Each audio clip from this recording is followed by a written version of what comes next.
Okay, let's dive right in. We're about to pull back the curtain on one of the most powerful and, let's be honest, misunderstood technologies on the planet. So get ready because we're going inside the heart of an invisible fire.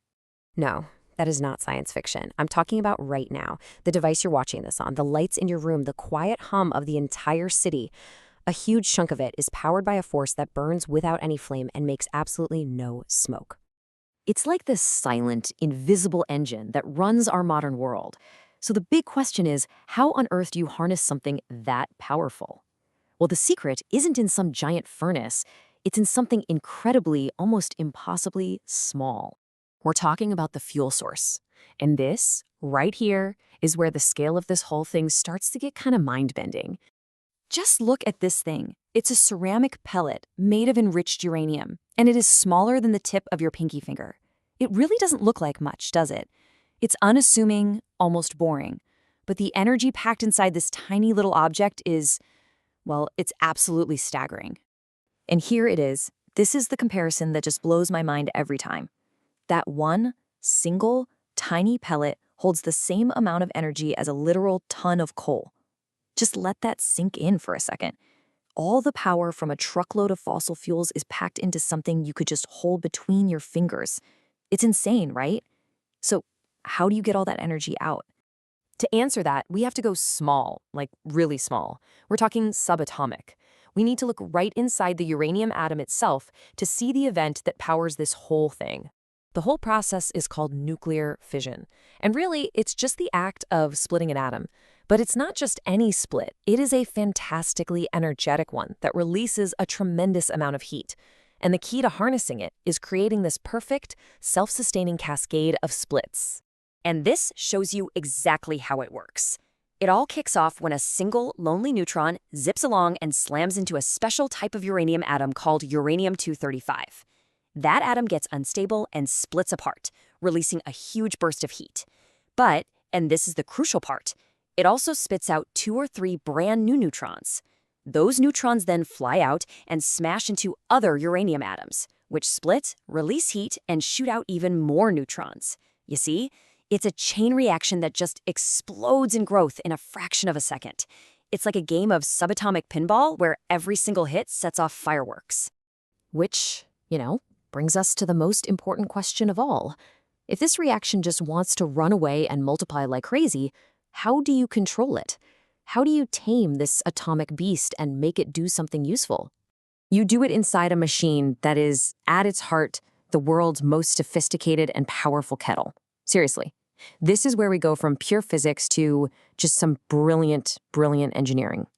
Okay, let's take a look at the blueprint. This right here is a pressurized water reactor, or PWR for short. This is pretty much the workhorse of the nuclear world. Now, I know it looks complicated, but it's all built around 3 incredibly clever ideas for keeping that chain reaction perfectly under control. First up, the fuel. Remember those little uranium pellets? Well, they're stacked by the hundreds into these long, skinny metal tubes called fuel rods. Then, hundreds of these rods are bundled together, and that makes up the reactor's core. Now for idea number 2, and this is genius. Those fuel rods are submerged in plain old water.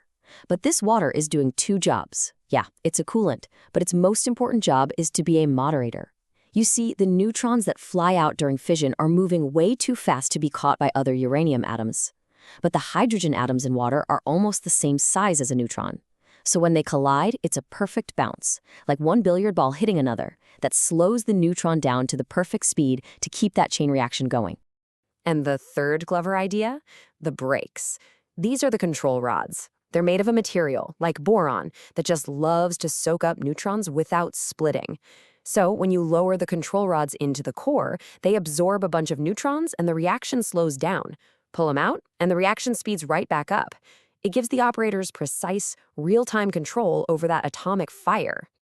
So now we've got this perfectly controlled, incredibly hot reactor core. We've tamed the atom. Now, how do we turn all that heat into the electricity that powers your home?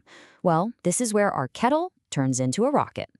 Let's just follow the energy. In this first loop of water, the one that's flowing right through the reactor core, the pressure is absolutely immense. We're talking about 16 megapascals. To put that in perspective, that is over 150 times the normal air pressure all around you. At that pressure, water can get unbelievably hot, like 330 degrees Celsius, without ever turning into steam. It just stays liquid, which makes it a perfect way to move all that atomic energy around. So that super hot water then gets pumped through thousands of little tubes inside a huge device called a steam generator. And here is a critical safety feature. This water from the reactor, it's in a completely separate, closed-off loop. It heats up the tubes, but it never, ever touches the water in this second loop. This makes sure any potential radioactivity stays completely contained. Meanwhile, that secondary water hits those hot tubes and just flashes into enormous quantities of pure, high-pressure steam. And that steam, that is the payoff. It gets channeled through these massive pipes and blasted against the blades of a giant turbine. It's the same idea as wind turning a windmill, but 1,000 times more powerful.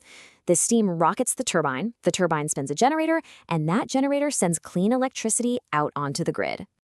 Now, just to keep things grounded in reality, the whole process is about 33% efficient. So for every, say, 3,000 megawatts of heat coming from fission in the core, the plant generates about 1,000 megawatts of actual electricity.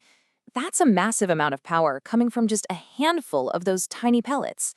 So we've seen how it's controlled. But what about when things go wrong? This is where the design philosophy behind modern reactors is, well, it's truly brilliant. It's the ultimate thriller question, isn't it? What if the pumps stop working? What if the operators can't react in time?